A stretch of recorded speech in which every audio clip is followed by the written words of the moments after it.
Good morning dear students. Important characteristics and property of electromagnetic waves हम पढ़ रहे थे, जिसमें से हमने 2 पॉइंट आपको बता दिए थे कि electromagnetic wave do not required material medium for propagations, और उनकी जो स्पीड का फॉर्मूला बताया था हमने 1/√ε0 म्यू नॉट।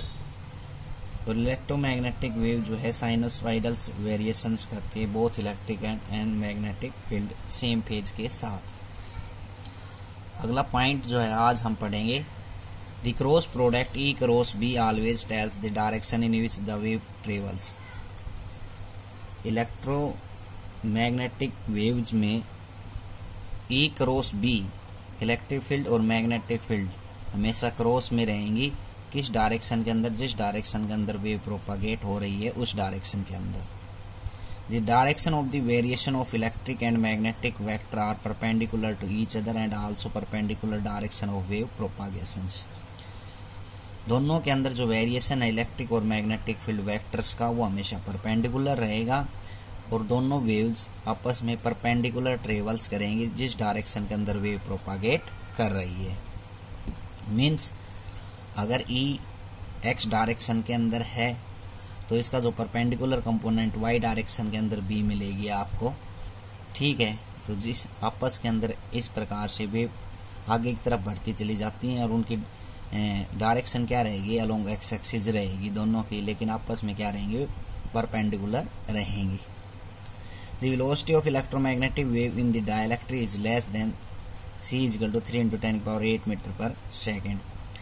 डाइलेक्ट्रिक के अंदर इनकी जो वेलोसिटी होती है वो स्पीड ऑफ लाइट से कम रहती है, 3 × 10⁸ मीटर/सेकेंड से। Electromagnetic wave carry energy which is divided equally between electric and magnetic field vector.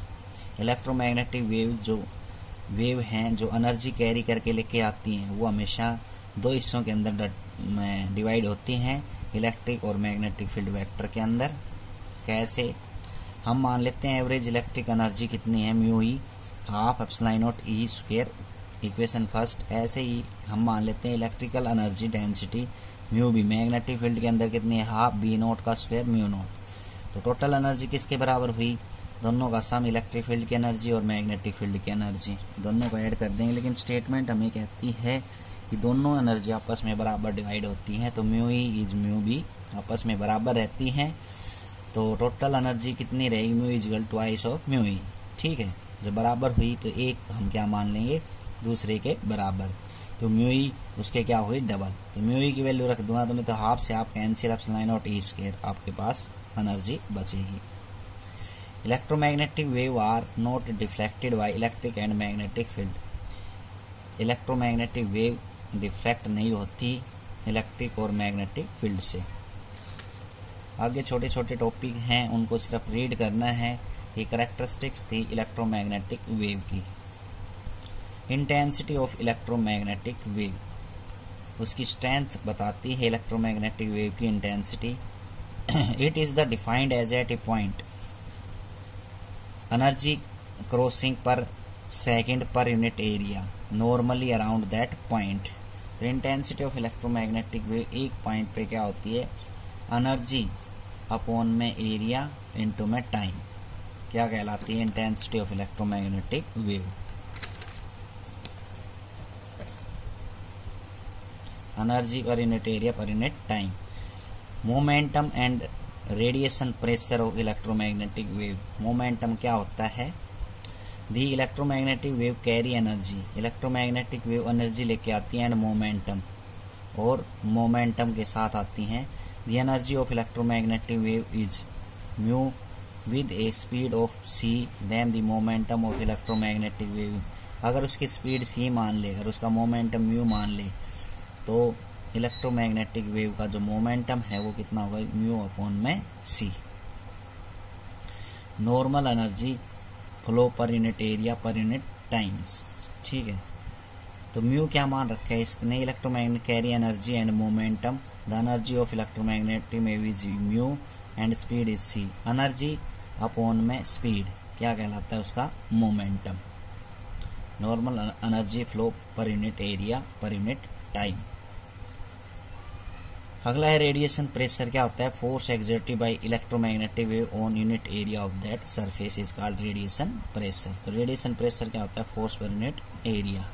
ठीक, तो ये तो सिर्फ आपको रीड करना है। मेन टॉपिक अपना यहाँ से आता है, क्वेश्चन 1 नंबर का पूछा जाता है यहाँ से। इलेक्ट्रोमैग्नेटिक स्पेक्ट्रम्स क्या होते हैं?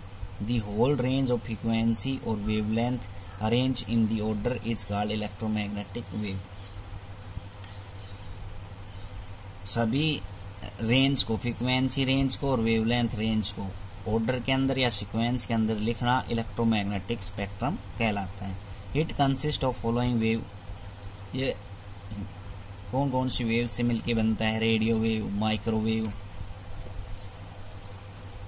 इंफ्रारेड वेव, विजिबल, अल्ट्रावायलेट और एक्सरे वेव और गामा रेज। रेज बोल दो, वेव्स बोल दो, यहाँ पे फिलहाल ज्यादा फर्क नहीं है, लेकिन रेज और वेव दोनों में अंतर होता है।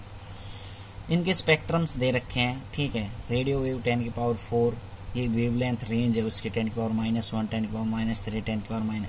तो इस तरफ तो जो वेवलेंथ है वो डिक्रीज होती चली जा रही है और इस तरफ वेवलेंथ है वो बढ़ती हुई जा रही है। ये शॉर्टकट तरीका है इसका। इस तरफ जो फ्रीक्वेंसी बढ़ती है और इस तरफ फ्रीक्वेंसी क्या होती है? घट रही है। शॉर्ट ट्रिक आपकी क्या है? रमी वैक्स जी। इसको याद रखने के लिए, रमी का मतलब क्या होता है? Radio waves.